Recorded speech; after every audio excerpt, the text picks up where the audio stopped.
Karmeti by जब अपने घर से भागी वृंदावन के लिए, अपने ब्याह वाले दिन ही भाग गई। क्यों? क्योंकि जिससे ब्याह करा रहे थे पिताजी वो भक्त नहीं था।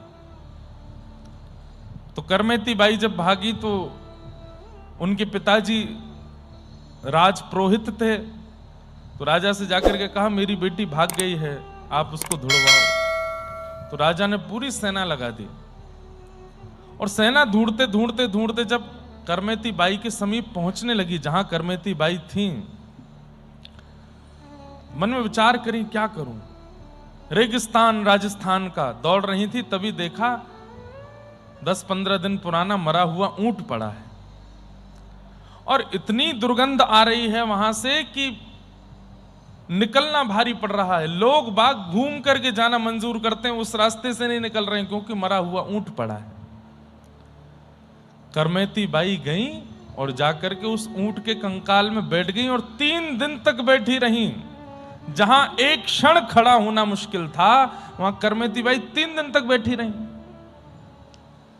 और 3 दिन बाद जब वृंदावन पहुंची और फिर सालों बाद जब करमेती बाई का यश हो गया ना, तो किसी संत ने उनसे पूछा, हमने सुना था कि आपने वृंदावन आने के लिए एक ऊंट के कंकाल में बैठी थी, आपको दुर्गंध नहीं आई? 3 दिन आप कैसे सह ली? क्योंकि राजा की सेना वो ढूंढते ढूंढते जा रही थी, तो सामने मरा हुआ ऊंट देखा तो गई तो सही उसके तरफ, लेकिन दुर्गंध इतनी थी, सेना बोली यहां तो हम नहीं खड़े हो पा रहे, वो छोटी सी करमेती कहां खड़ी होगी यहां पे, यहां नहीं होगी, चलो यहां से।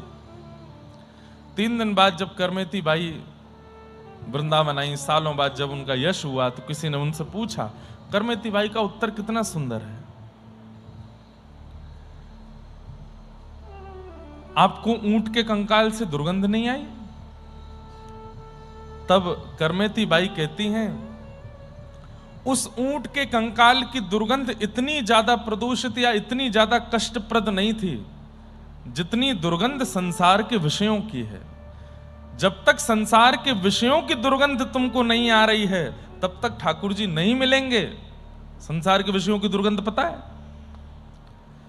यहां विषय भोग भोगने में सुख मिलता है, अच्छा लगता है, इच्छा होती है कि नहीं भोगना है, भोगना है, भोगना है, ऐसा करना है, ऐसा पहनना है, यहां जाना है, ये करना है, वो ये सब विषय भोग में जब तक आपको रुचि बन रही है तब तक ठाकुर जी नहीं मिले। लेकिन जैसे ही विषय भोगने में दुर्गंध का अनुभव होने लगे, अरे क्या इतने महंगे कपड़े पहन रहे हैं, क्या ऐसे भोग भोग रहे हैं, क्या इसका संग कर रहे हैं, क्या वो खा रहे हैं, इन सब का कोई औचित्य तो है नहीं, अंत तो गत्वा सब मल बन के निकल जाना है।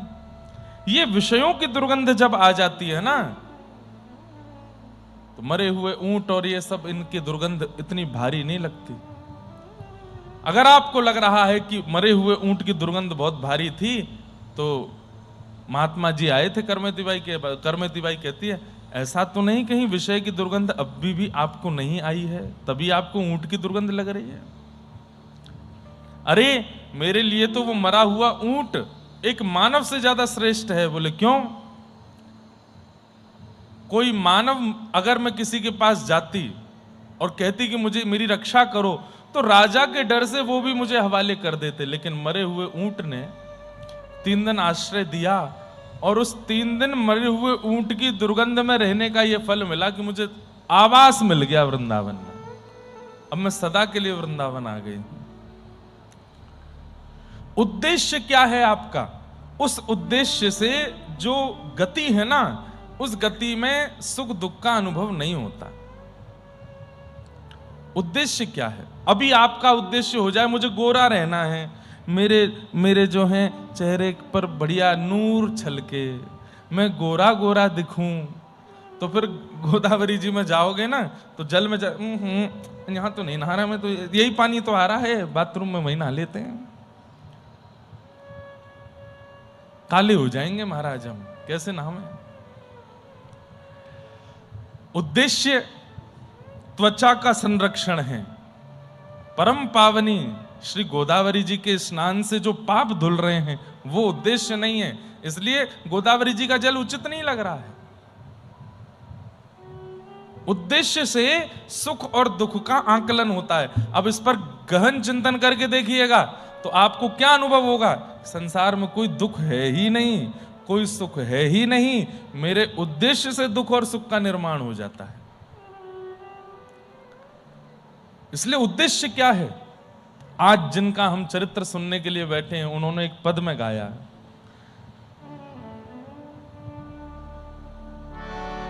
नवल कुंवर पे वारो, हाँ नवल कुंवर पे वारो, यह तन नवल कुंवर पे वारो, यह तन नवल कुंवर पे वारो। गाइए मेरे साथ। किनका पद है? श्री परमानंद दास जी। क्या कह रहे हैं? नवल कुंवर पे वारो, नवल कुंवर पे वारो, यह तन नवल कुंवर पे वारो, यह तन नवल कुंवर पे वारो। आप कहोगे, हे परमानंद दास जी, हम ऐसे बढ़िया तन को, इतने बढ़िया छरेरे अपने वदन को, ऐसी सुंदर जुल्फों को, इतने सुंदर नेत्र, नाक, कान, इसको किसी और पर ना डाल के हम ठाकुर जी पर मार दें, उससे हमें मिलेगा क्या? परमानंद दास जी कह रहे हैं, क्या मिलेगा? सुनो। नवनीत नियम साक्षात भगवान के पावन अवतार।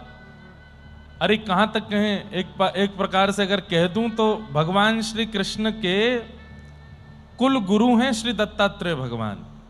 क्यों? भगवान श्री कृष्ण कौन से वंश में प्रकट हुए? यदुवंश में। और श्री यदुवंश में भगवान का प्रादुर्भाव होने का कारण भी यही बना। मास कथा एक बार सुनिएगा, जो 1 महीने की यहाँ कथा हुई थी, उसको विस्तार से एक बार समय निकाल के सब लोग सुनो। वहां पर हमने दत्त प्रभु के कई भाव बताए।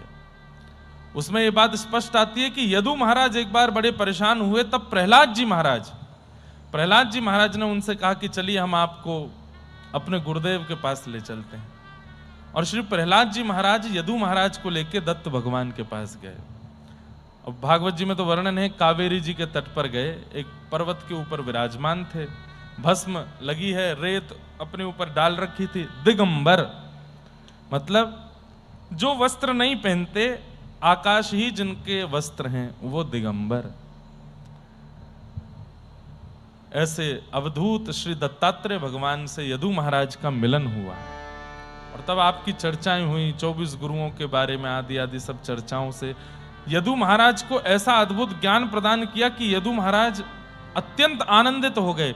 और जिस समय यदु महाराज श्री दत्तात्रेय भगवान से प्रवचन सुन रहे थे, उसी समय भगवान ने निश्चय कर लिया कि ऐसे पावन सत्संग को श्रवण करने वाले यदु महाराज कितने पवित्र हो जाएंगे, इनका वंश कितना पवित्र हो जाएगा। अब मैं द्वापर युग का अवतार इन्हीं के वंश में लूंगा। दत्तात्रेय भगवान की सन्निधि की वजह से ही भगवान कृष्ण ने यह निश्चय किया कि मैं इस वंश में आऊंगा, यदु महाराज के वंश में। तो ऐसे हमारे दत्तात्रेय प्रभु, उनके द्वारा बनाए गए नियम ही हैं यहाँ के। यहां पर कम बोलना है, हो सके तो मौन रहना है। यहां पर स्पर्श से बचना है।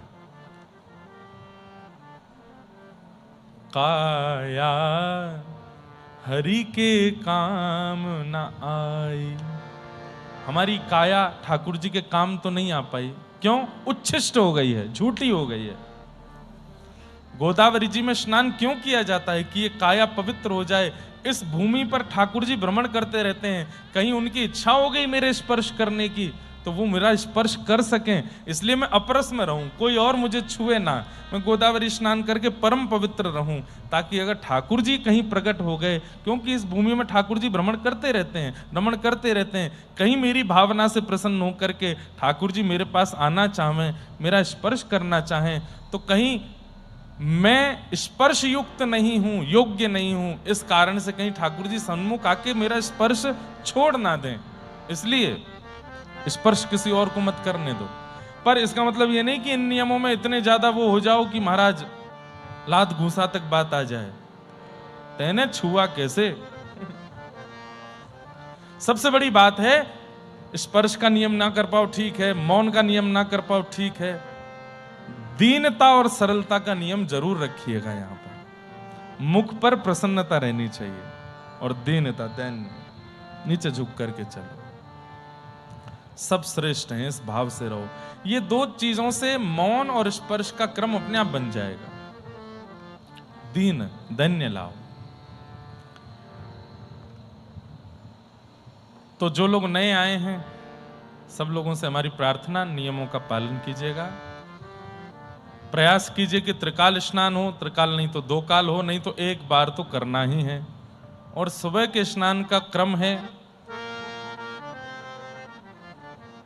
लास्ट 6:30 से पहले तो नहा ही लीजिए, सूर्य दर्शन हो उससे पहले आपका स्नान हो जाना चाहिए। 4 बजे से लेकर के 6:30 बजे के बीच में कभी भी स्नान कीजिए, करना है, 3 गोते से कम लगाने नहीं है। और स्नान करके अपने गुरु मंत्र का, अपने भगवत मंत्र का, जो भी मंत्र आपको अति प्रिय लगता है या फिर जो नाम आपको अति प्रिय लगता है, एकांत में बैठ करके उसका चिंतन करो। इतनी शांति है यहां पर, उसका स्तवन करो। दत्त प्रभु का दर्शन करके उनकी परिक्रमा लगाओ, कम से कम 11, ज्यादा से ज्यादा जितनी हो सके, कम से कम 11 परिक्रमा लगाओ। और परिक्रमा में भी नाम बोलते रहो। यहां पर अग्निहोत्री हमारे चारों गुरुदेव बैठे हैं, उनके अग्निहोत्र का भी दर्शन यहां होता है। वहीं रिक्त स्थान है, बाहर से ही दर्शन कर लीजिए। एक साथ इतने अग्निहोत्र भारत में केवल और केवल दत्त धाम में, और कहीं नहीं है। इसलिए यहां की भूमि पवित्र है, उसका प्रणाम कीजिएगा। और बाकी तो सब आनंद आप लोग कर ही रहे हो, बस इतना ही ध्यान रखना है, तपस्वी की तरह रहना है। व्यवस्थाओं को जैसी हैं वैसे अनुकूलता से स्वीकार करना है। और यदि नहीं हो पा रहा है, तन को आदत नहीं है, तो आप अपनी व्यवस्था से होटल में या फिर जहां भी आप चाहो वहां रह सकते हो। प्रसाद दोपहर का अनिवार्य है, यहीं पाना पड़ेगा। कई लोगों के बारे में मुझे खबर मिली कि वो बाहर खाए आते हैं यहां रहते हुए भी, या फिर ऑर्डर मंगा लेते हैं और थोड़ी दूर पर आ जाता है ऑर्डर वाला, वहीं खा के आ जाते हैं। दोपहर का प्रसाद तो यहाँ पर सबके लिए अनिवार्य है, चाहे हमारे वैदिक गुरुजन हो, उनका पूरा परिवार हो, सबकी अपनी रसोई है। पर फिर भी महाराज जी की आज्ञा कि आपको प्रसाद तो वहीं पाना पड़ेगा। देखो महाराज जी अभी संभव तो कहो तो रसोई घर में ही होंगे, इतने वैष्णव आए हैं ना और आने वाले हैं, तो सबके लिए स्वयं प्रसाद सिद्ध कर रहे हैं। प्रसाद आपको वहीं पाना है। और कोई नियम रह गया गुरु जी? सब हो गए। रात्रि को यहां अभंग हुआ था कल भी हमारे कृष्णा जी। और एक बात बता दो मेरे को, देखो कोई हमारा डांट फटकार नहीं लगेगी है ना, बिल्कुल अच्छे से बताना। रात में कौन कौन यहां नहीं था वो हाथ ऊपर करो। नहीं थे आप लोग अभंग में? अब आप लोगों ने क्या मिस किया, ये तो जो लोग यहां थे वो बताएंगे। कल रात में आप लोगों ने क्या भूल कर दी है और क्या छोड़ दिया है, वो तो जो लोग यहां थे थोड़ा ऐसे टिली लिली कर देना। चिढ़ा दो भाई, तुमको नहीं मिल पाया। अब वो दोबारा करने का प्रयास तो है कि पूर्णिमा है कल संभवतः फिर से होगा तो होगा। सीधी बात, दत्त धाम की स्क्रिप्ट दत्त प्रभु लिखते हैं अगले मिनट में क्या होने वाला है कुछ पता नहीं है, इसलिए सतर्क रहा करो, कमरे में जाके सोना नहीं है। यहां कभी भी कुछ भी हो सकता है। अब कल ठाकुर जी की नौका विहार होनी थी, लेकिन पता नहीं कल ठाकुर जी का मन ही नहीं था नौका में बैठने का। इतनी व्यवस्था होने के बाद भी नौका लीक हो गई, पानी घुसने लगा उसमें। फिर उसके बाद यहां से जब ठाकुर जी निकले तो मैं महाराज जी कभी मानता नहीं इस बात को, लेकिन लाल जी कक्ष से जैसे ही निकले, विकास गुरु जी को याद होगा, तुरंत बिल्ली आ गई सामने से, रास्ता काट के गई, वहीं बैठी थी। ठाकुर जी का रास्ता काट गई बिल्ली। तो मैंने उस पर कोई विशेष ध्यान नहीं दिया, मैं तो उस बिल्ली के सिर पर धर रहा था गिरधर लाल जी को। मैंने कहा अच्छा एक बात और बता दूं, बता दें, यहां पर लेपर्ड घूमते हैं बाहर, लेकिन अभी नहीं आएंगे क्योंकि लेपर्डों से खतरनाक हम लोग हैं ना यहाँ पे। जब यहाँ बहुत सीमित लोग रहते हैं तो कभी कभी दर्शन हो जाता है, पर गुरुजी आदि सबसे हमको पता चला कि यहाँ गौशाला है, बछड़ा बछिया गैया सब हैं।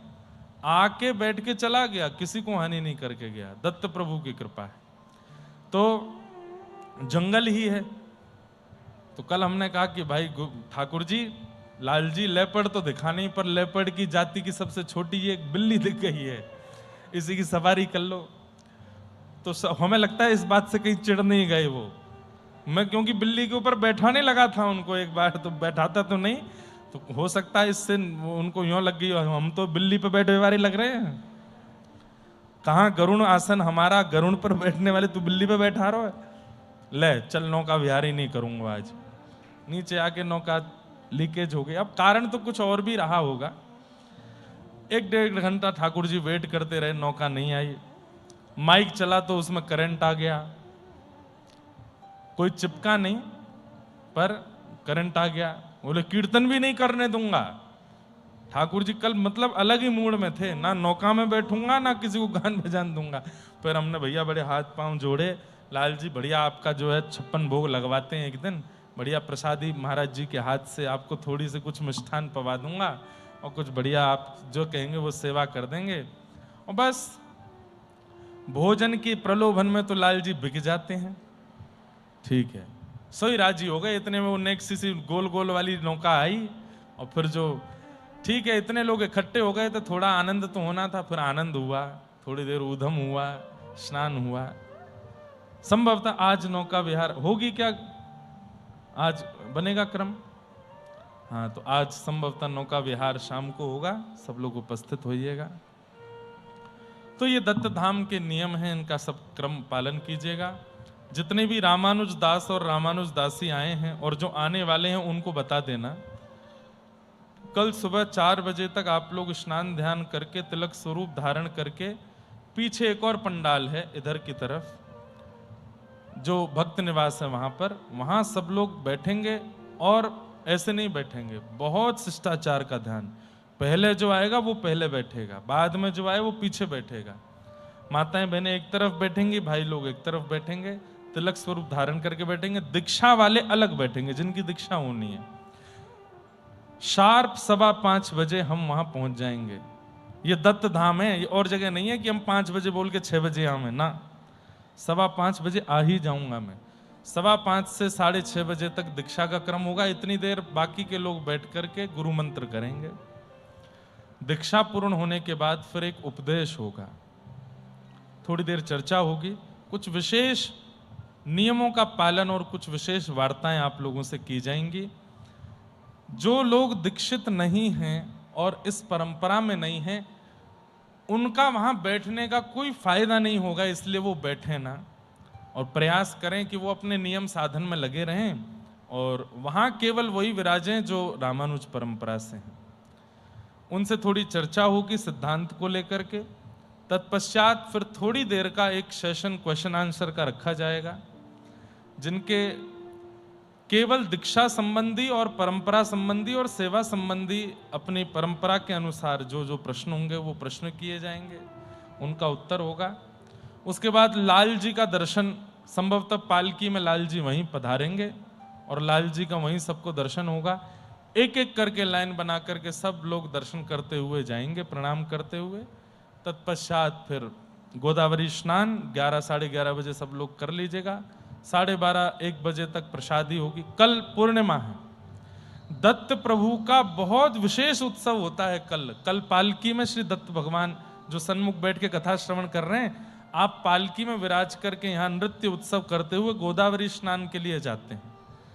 तो कल दोपहर तक प्रसाद आदि पाकर के सब लोग तैयार, 4, साढ़े 4, 5 बजे जैसे महाराज जी आज्ञा करेंगे यहाँ सवारी होगी और उसके बाद गोदावरी स्नान होगा, फिर पंचपदी होगी और इस प्रकार से कल उत्सव मनाए जाएंगे।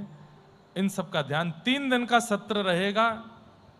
कल परसों तरसों तीनों दिन सुबह 5:15 बजे हम मिला करेंगे और चर्चा किया करेंगे। नए लोगों को दीक्षा देंगे, पुराने लोग जो हैं उनको समाधान करने का प्रयास करेंगे। ऐसा क्रम रहेगा, क्योंकि अब आप समाश्रित हो रहे हैं, दीक्षा ले रहे हैं भक्ति पथ की व्यासपीठ से, इसलिए आप जो भी करोगे उसका नाम हम पे आएगा। महाराज जी और पूरा दत्तधाम का परिकर आपकी सेवा में लगा है, लेकिन आपने यदि उपद्रव किया या किसी भी प्रकार का ऐसा व्यवहार किया जो नहीं होना चाहिए, क्या बात आएगी? महाराज जी के लोग हैं, तो हमारी यहाँ पे जो छवि है वो हमने बना के रखी है बढ़िया। जितने भी हमारे शिष्य आए वो बढ़िया बना करके ही जाना।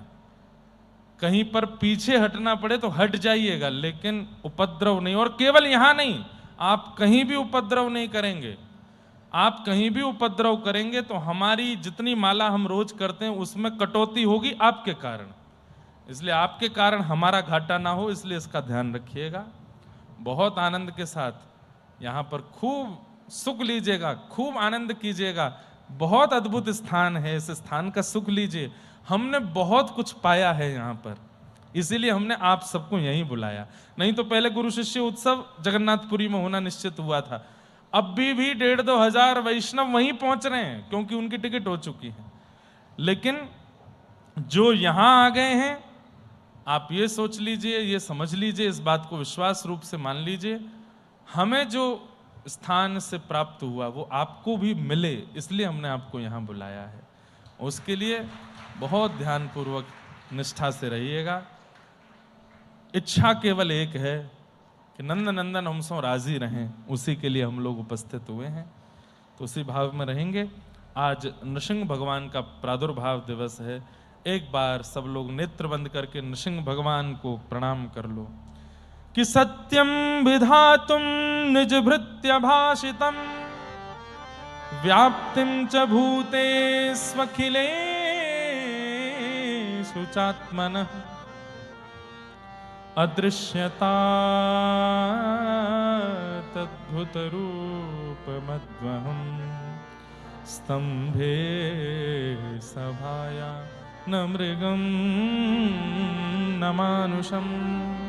श्री लक्ष्मी नरसिंह भगवान की, प्रहलाद वरदे श्री नरसिंह भगवान की, श्री नरहरि भगवान की जय जय श्री राम। आप सबको नृसिंह जन्मोत्सव की बहुत बहुत, प्राकट्य दिवस की बहुत बहुत शुभकामनाएं, बहुत बहुत मंगल कामनाएं। आइए अष्ट सखाओं की वार्ता में आज जिनकी चर्चा हम करने बैठे हैं, ये 8वें सखा। हमने क्रमशः नहीं सुनाया, क्रमशः यदि सुनाते तो परमानंद दास जी का चरित्र पहले आ जाता, क्योंकि आप श्रीमद् वल्लभाचार्य जी के शिष्य हैं। सूरदास, परमानंद दास, कुंभन दास और कृष्णदास, ये 4 जो हैं ये श्रीमद् वल्लभाचार्य जी के शिष्य हैं। और फिर आते हैं गोविंद दास, नंददास, छीत स्वामी और चतुर्भुज दास, ये गोसाई श्री विठलनाथ जी के शिष्य, मतलब श्रीमद् वल्लभाचार्य जी के पुत्र। पर हमने क्रमशः नहीं सुनाया यहाँ पर एक एक करके, इसलिए अब परमानंद दास जी का चरित्र हम लोग आज श्रवण करने के लिए उपस्थित हुए हैं। परमानंद दास जी के कई ऐसे मधुर पद हैं जो आप सब लोग गाते हो, सुनाएंगे। थोड़ा चरित्र में प्रवेश करते हैं। तो श्री परमानंद दास की जय। परमानंद दास और सूरदास, इन दोनों को पुष्टि मार्ग का, भक्ति मार्ग का सागर कहा गया। क्यों? बोले इन्होंने इतने पद लिखे, इतने पद लिखे, इतने पद लिखे कि उनकी कोई खान नहीं है। आज सूरदास जी के 1.25 लाख पद कहे जाते हैं, पर प्राप्त पद केवल 20,000 ही हैं। 20,000 ही पद हैं हम लोगों के पास, बाकी के पदों का पता ही नहीं है कहां है। ऐसे ही परमानंद दास जी के पद भी हजारों की संख्या में। और बंधुओं, ये पद नहीं है, ये सामान्य कोई गायन शैली कुछ नहीं, ये साक्षात वेद मंत्र के समान ही है। अरे हम क्या बता रहे हैं आपको, श्री गोवर्धन वासी सांवरे लाल तुम बिन रहो ना जाए, इस पद को गाकर के जब हम गिरधर लाल जी को प्राप्त कर सकते हैं, वो पद सामान्य हो सकता है? मीराबाई पद गागा करके ठाकुर जी की हो सकती हैं, वो पद सामान्य हो सकते हैं? सूरदास बिना नेत्रों के जिन पद से ठाकुर जी का अनुभव कर लेते हैं, वो पद सामान्य हो सकते हैं? नहीं। इसलिए इन पदों को आप केवल हिंदी काव्य कविता मत समझिएगा। हम बहुत जल्दी एक किताब बनाने वाले हैं सब शिष्यों के लिए, जिसमें उनके नित्य नियम होंगे कि सुबह उठ करके उनको क्या करना है, उसके बाद कौन से पदों का गान। तो हमने सबके पद लिए हैं। हमने पुष्टि मार्ग के भी पद लिए हैं, स्वामी श्री हरदास जी के भी पद लिए हैं, हितवंश महाप्रभु के भी पद लिए हैं, हरिराम व्यास जी के भी पद लिए हैं, श्री चैतन्य चरितामृत के भी कुछ श्लोक भाव लिए हैं, और रामानुज परंपरा के सिद्धांत के भी भाव रखे हैं। सीधी बात, जिससे हमारे चित्त में ठाकुर जी का प्रेम प्रगाढ़ हो, हमें वो करना है। अब चाहे वो हमें जहां से मिले, हमें लेना है, हमें प्राप्त करना है। तो इन पदों को आप सामान्य मत समझिए। मैंने अपने बाल्यकाल में जिनका संग किया, ऐसे परम पूजनीय प्रातस्मरणीय मेरे पूज्य नाना जी, पंडित श्री कृष्णलाल शास्त्री, अष्ट सखाओं के सारे पद उनके गर्भ में विराजमान थे, भीतर थे, सब याद थे। संपूर्ण भागवत की कथा पद गागा करके कर देते थे। प्रहलाद चरित्र पद में गा देते थे, ध्रुव, और कोई अपने आप निर्माण करके नहीं, अष्ट सखाओं के गाते थे। और उनके भाव ऐसे, उनकी कथा ऐसी होती थी, बहुत कम लोग रहते थे कथा में, लेकिन जो कथा सुनते थे उनके नेत्र सूखे नहीं रहते थे, भीगे नेत्र ही रहते थे। एक बार की बात है कि हमारे घर पर परम पूजनीय प्रातस्मरणीय श्री रमन रीति वाले महाराज जी प्रसाद पाने के लिए आए।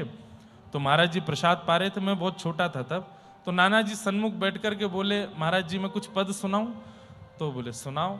महाराज जी प्रसाद पा रहे थे, और नाना जी ने जब पद गाना शुरू किया, तो एक रोटी के बाद महाराज जी को भूख तो बहुत थी, रोटी रखवाते चले गए लेकिन पाई नहीं, और केवल नेत्रों से अश्रुपात करते रहे।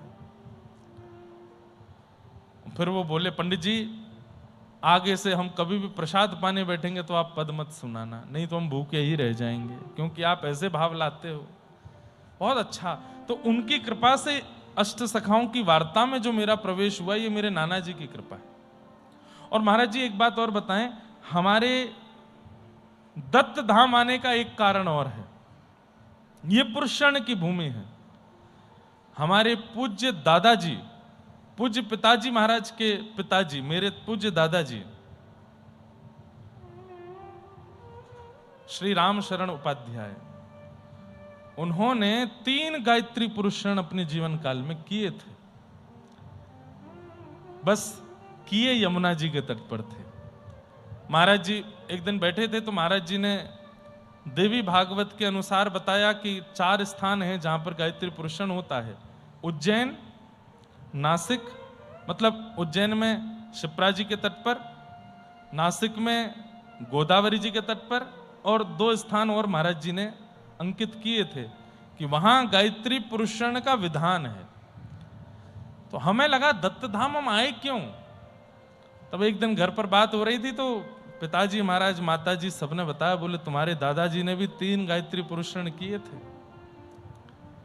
तो हमने कहा ये उनके पुरुषण का ही फल है कि हम पुरुषण करने वालों को कथा सुनाने आए हैं। यहां पर जितने भी लोग आपको दिख रहे हैं, लगभग सबके पुरुषण हो चुके हैं, और कई कर रहे हैं। पुरुषण मतलब गायत्री में 24, पुरुषण का मतलब होता है जितने अक्षर का मंत्र है उतने लाख जप होते हैं। गायत्री में 24 अक्षर हैं, इसलिए 24 लाख जाप होता है। अब आपके ऊपर निर्भर करता है आप कितना बैठ सकते हो। 5000 मंत्र यदि रोज जपोगे तो 16 महीने लगेंगे। 16 महीने तक ना आप नखून काट सकते हो, ना केश काट सकते हो, ना दाढ़ी बना सकते हो, शैम्पू साबुन मंच अपने अंग पे नहीं लगा सकते, और बड़े नियम है उनका पालन करना। गायत्री को अनुकूल लगे उस भाव से आपको रहना पड़ेगा। वो महाराज जी बताते हैं नियम वैसे रहते हैं। तो इस स्थान पर इतने पुरुषण हुए हैं, उन पुरुषण कर्ताओं को कथा सुनाने का अवसर मिलना ही बहुत बड़ी बात है। तो ये हमारे पूज्य दादाजी की कृपा है, उन्होंने पुरुषण किए इसीलिए हम यहां आ पाए। तो हम जो बात कह रहे थे कि श्री सूरदास जी और परमानंद दास जी जो हैं, इनको भक्ति मार्ग का सागर कहा गया। क्यों? इतने पद रचनाएं कर दी कि उसका कोई पारावार नहीं है। कई पद में गाऊंगा जो आप सुन चुके होंगे पहले भी, और परमानंद दास जी ने बाल लीला के तो बहुत ही पद गाए।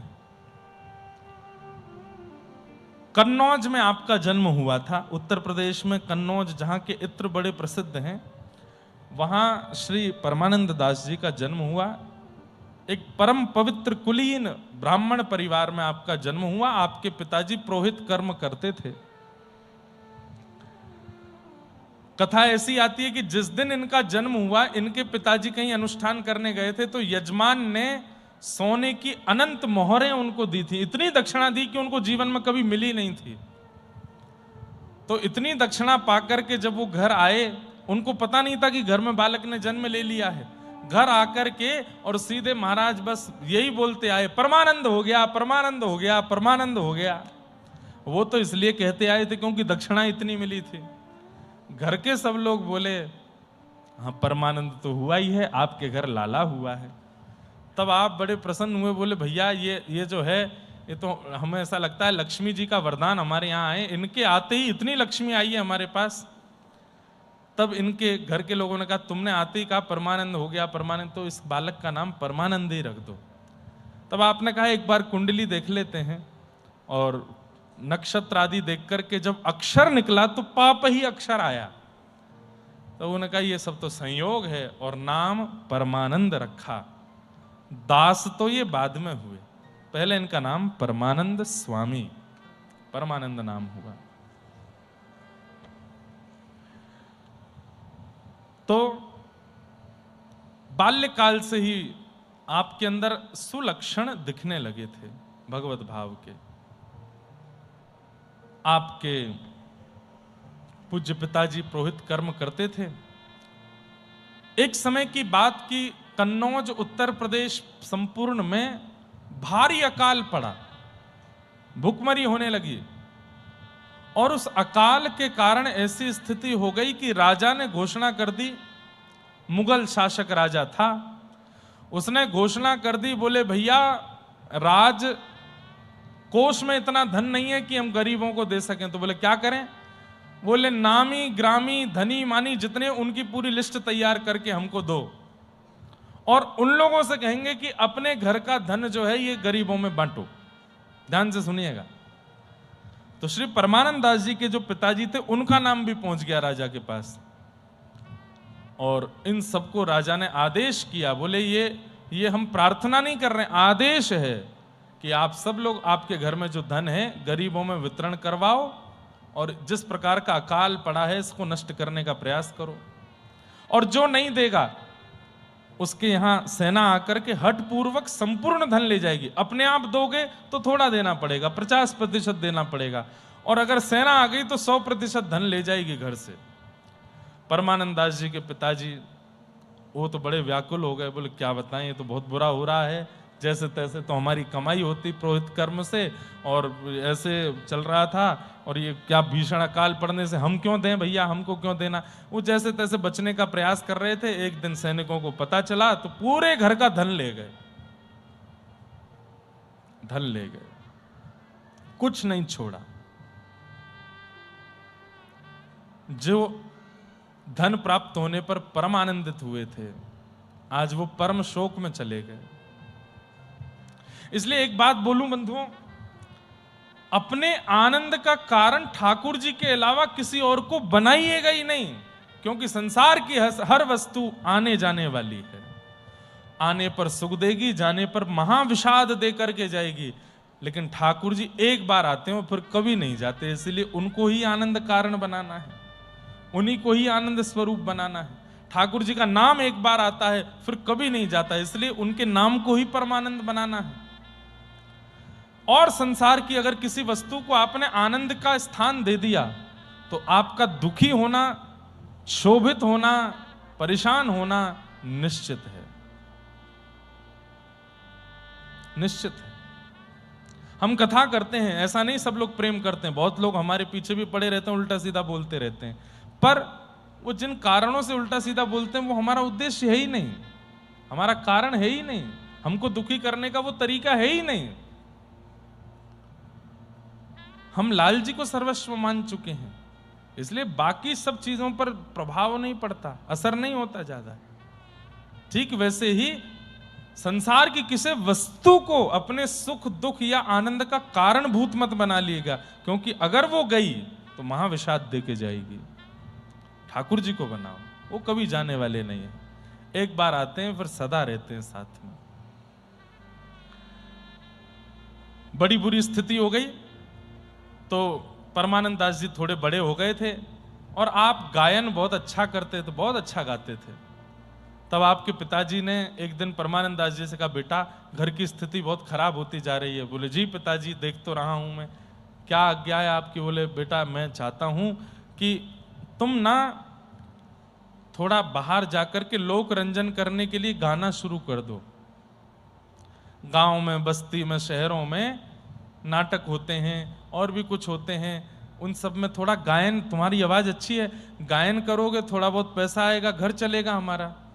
तो गायन का प्रयोग तुम लोक रंजन और धन कमाई के लिए कर लो। परमानंद दास जी का उत्तर सुनिएगा। परमानंद दास जी कहते हैं, पिताजी आपकी बात सराखों पर, लेकिन भगवत प्राप्त गुण। जी अपने पिताजी से कहते हैं, पिताजी मेरे पास जो स्वर विद्या है ये आपने नहीं सिखाई है या किसी गुरु से नहीं सिखवाई है, ये तो जन्म से मेरे पास है, और जन्म से प्राप्त विद्या का मैं व्यय नहीं करूंगा, मैं बेकूंगा नहीं उसको। बुरा नहीं मानिएगा, कान पकड़ के एक बात कहूं, वैश्या को वैश्या क्यों कह दिया जाता है? क्योंकि वह अपने स्वरूप का विक्रय कर देती है, बेच देती है। और स्वरूप किसने दिया? ठाकुर जी ने। मतलब जन्म से मिला स्वरूप, जन्म से मिला वह आकर्षण, और उसका व्यय कर दिया, उसका धन ले लिया। अगर इस कारण से उसको वैश्या कहा जा रहा है तो वैश्या बहुत समाज में बहुत तरीके से लोग हैं जो अपना विक्रय कर रहे हैं और अपने प्राप्त गुण का विक्रय करके, प्राप्त लक्षण का विक्रय करके समाज से धन अर्जन कर रहे हैं, वो सब वैश्या ही हैं। परमानंद दास जी बोले, मैं ऐसा नहीं करूंगा पिताजी, ये कंठ मुझे ठाकुर जी ने दिया है, इस कंठ से मैं लोक रंजन नहीं करूंगा, जन रंजन नहीं करूंगा, भगवत रंजन करूंगा, ठाकुर जी का रंजन करूंगा। तो नहीं गए गाने के लिए। पिताजी बोले, बेटा एक समय की रोटी कट जाएगी हमारी, एक समय ही पाएंगे। बोले पिताजी मैं वो कुछ और कर लूंगा, एक समय की रोटी पाना मंजूर है, लेकिन मैं गायन करके धन नहीं कमाऊंगा। ये तो केवल ठाकुर जी के लिए विद्या है मेरे पास, ठाकुर जी का ही मैं यश गाऊंगा। दूसरी बात, पिताजी आपने सारा जीवन कमाया, सारा जीवन कमाया, इतने अनुष्ठान करके इतनी धन दक्षिणा द्रव्य का आपने संचय किया, लेकिन अंत में मिला क्या? हाथ क्या लगा? कुछ भी नहीं, सब चला गया। तो जो वस्तु आपके पास टिक ही नहीं रही है, दोबारा उसी के पीछे क्यों भाग रहे हैं पिताजी?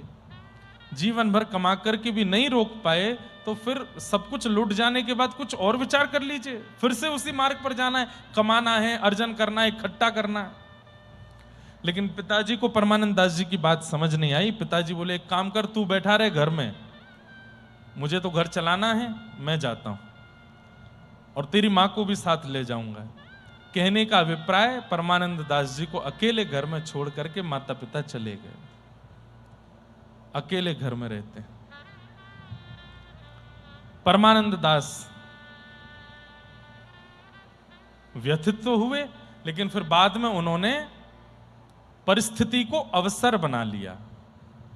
वैष्णव का एक लक्षण होता है, भगवत प्राप्त व्यक्ति परिस्थिति का तुरंत अवसर बना लेता है, बिगड़ी हुई परिस्थिति को भी अवसर में परिवर्तित कर देता है। कैसे? परमानंद दास जी ने कहा, अब मैं अकेला हूं, मुझे कोई रोकने टोकने वाला तो है नहीं, क्या करें?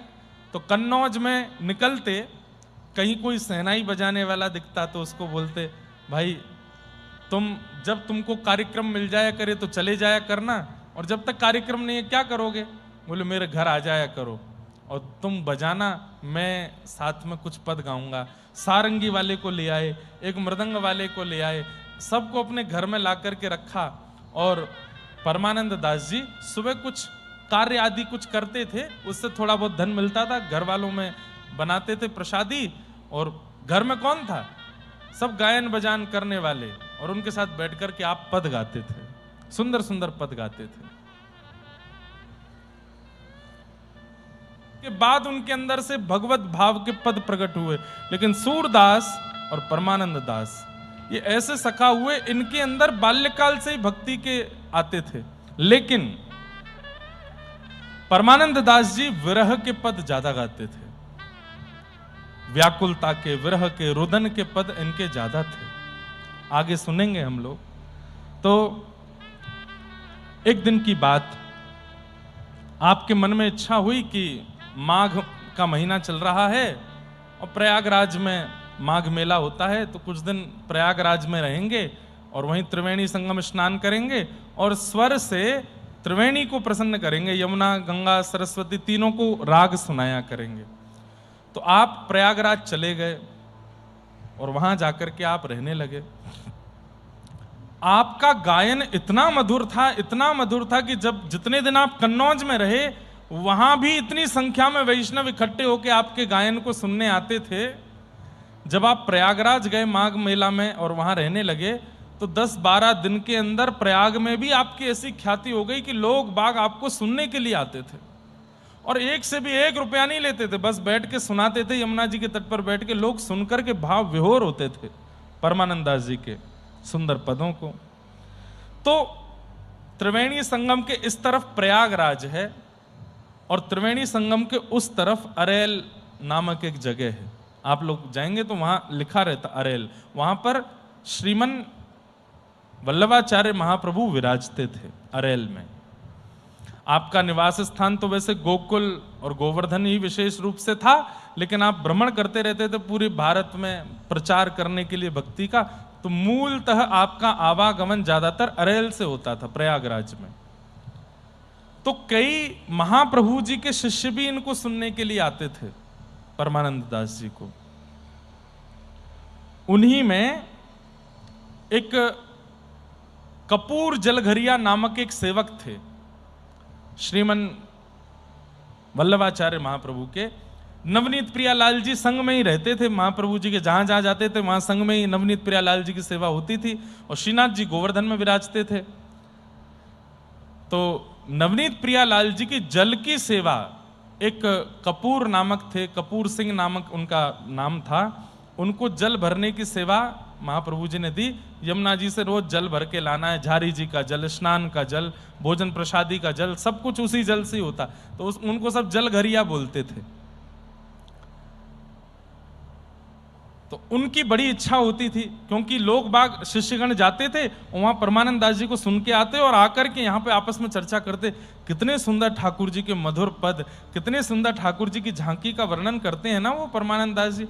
तो जलघरिया जी का बहुत मन होता था कि मैं भी जाऊं, लेकिन सुबह 4 बजे से उनकी सेवा शुरू होती, शाम 7 बजे तक नवनीत प्रियालाल जी की सेवा में ही रहते थे। भीतर की सेवा नहीं मिली थी, ब्राह्मणों को ही मिलती है, तो आप केवल जल भर के लाने की सेवा में बड़े व्यस्त रहते थे। तो आपका मन होता था कि मैं कैसे सुनने जाऊं। तो एक बार किसी ने आके कहा, बोले अरे वो परमानंद दास जी पद गाते हैं ना? बोले हाँ हाँ, एकादशी के दिन तो वो पूरी रात गाते हैं, जागरण करते हैं। एक बात बताएं बंधुओं, कई वैष्णव जो कार्य निवृत्त हो चुके हैं या फिर जिनका परिवार बहुत अनुकूल है, वो एकादशी की रात्रि सोते नहीं है। एकादशी प्रारंभ होने से और द्वादशी आने तक, पारना होने तक शयन नहीं करते, कीर्तन ही करते रहते हैं, अखंड कीर्तन। अगर ये नियम कोई धारण कर सके सहजता से, लड़ झगड़ के नहीं, सहजता से, तो ये करना चाहिए।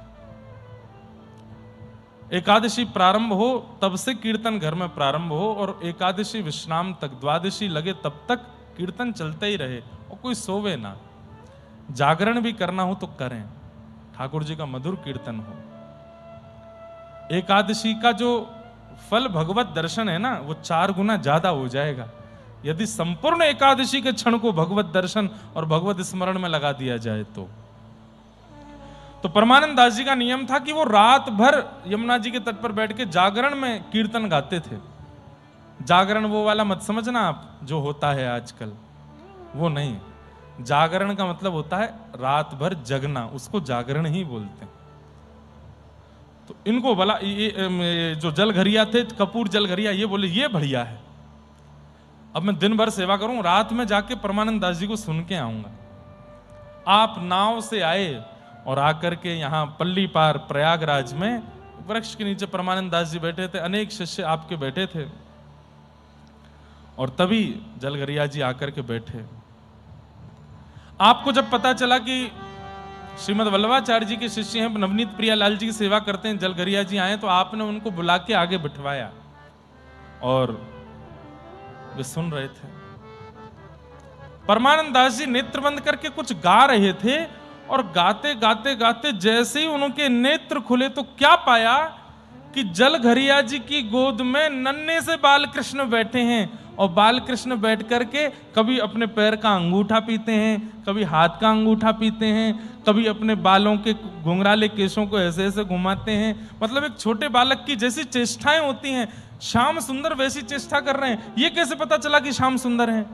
अरे परमानंद दास जी ने इतने पद गाए हैं, रूप का वर्णन किया है, सांवरा सलोना मुख है, बड़े बड़े नेत्र हैं, और जलघरिया जी आए थे तब कोई नहीं था इनके साथ। ये कौन बैठा है? आपने अपनी आंखें मीड़ करके दोबारा देखा तो ठाकुर जी जोर से हंसे और 4 दांत दिखे, 2 नीचे के 2 ऊपर के।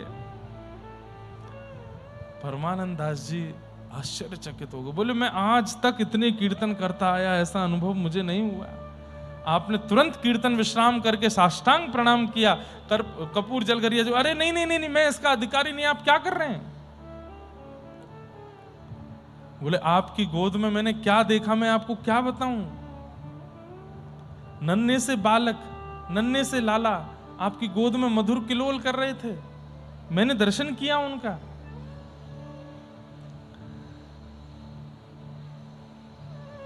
आहा।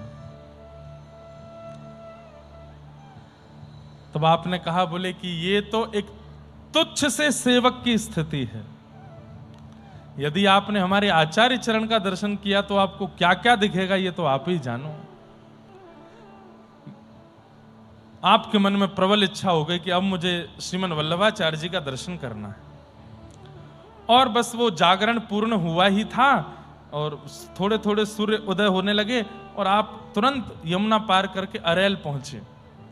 वहां श्रीमन वल्लभाचार्य महाप्रभु स्नान करके संध्योपासन कर रहे थे और तभी आपका आना हुआ। आप आए और आकर के आपने महाप्रभु जी का मंगलमय दर्शन किया। दर्शन करके भाव विभोर हो गए, चरणों में प्रणाम किया। महाप्रभु जी ने कहा, कुछ सुनाओ, हमने सुना है आप बहुत अच्छा गाते हैं, बहुत अच्छी रचना करते हैं। तब आपने एक विरह का पद गाया।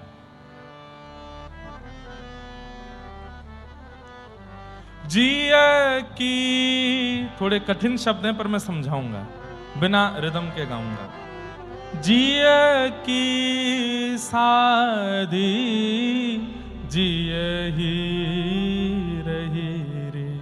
सीधी बात, मन की मन में रह गई, मैं बोल नहीं पाया। एक गोपी दूसरी गोपी से कह रही है। पहला पद आपने ये गा करके अपने सदगुरुदेव को सुनाया। बहुरी गोपाल दिखन नहीं पाए,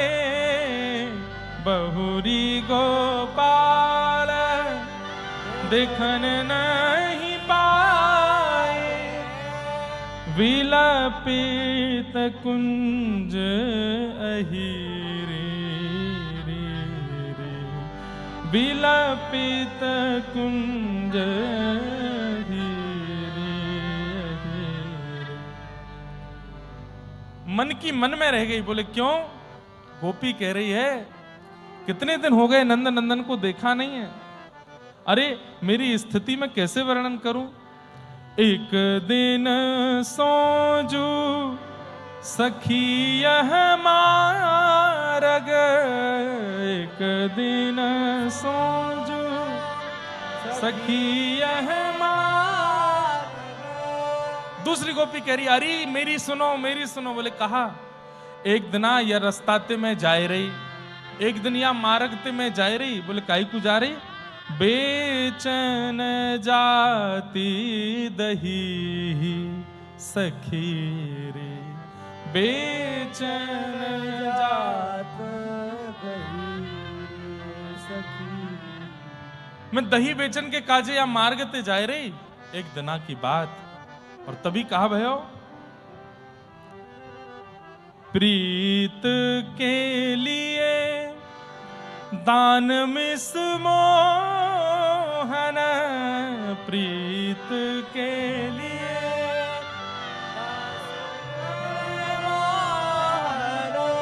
प्रीत के लिए दान मिस मोहन, प्रीत के लिए दान मिस मोहन।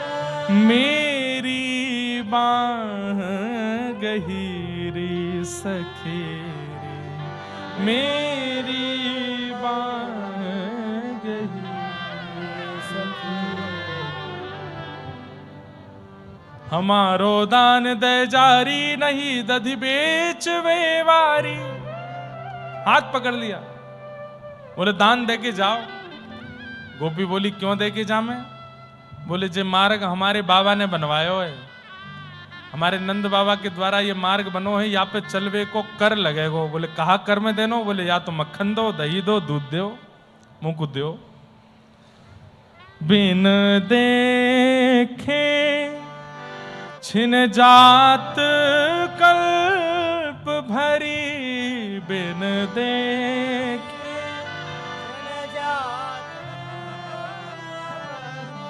विरहा अनल दहीरी सखीरी, विरहा अनल दहीरी। दूसरी सखी बोली तेने कहा कियो? बोले मोसों एक गलती है गई। बोले कहा? मैं हाथ छिड़ाई के वहां से भाज गई। वादना को दिन है, आज तक श्याम सुंदर दिख नहीं रहे हैं। अरे सखी मुंह से गलती है गई, अपराध है गयो। नंद नंदन रूठ गए मुंह से, और उनके रूठवे के कारण अब इतने दिन है गए मुंह से मिले नहीं है। अब एक एक क्षण कल्प के समान बीत रहा है। त्रुटियुगायते त्वाम पश्यताम परमानंद स्वामी बिन दर्शन, परमानंद स्वामी नैनन नीद नैनन नदी बहीरी सखेरी, नैनन नदी बहीरी सखेरी। जिय की साधी जिय ही रही, जिय की साधी जिय रही। परमानंद स्वामी बिनु दर्शन नैनन नदी बही रही। नेत्रों से अविरल अश्रुधार गिर रहे हैं। गोपी के ठाकुर जी के दर्शन नहीं हो रहे हैं। मुझसे गलती है गई, मुझसे रूठ गए हैं श्याम सुंदर, रूठ गए मन मोहन मोसम, रूठ गए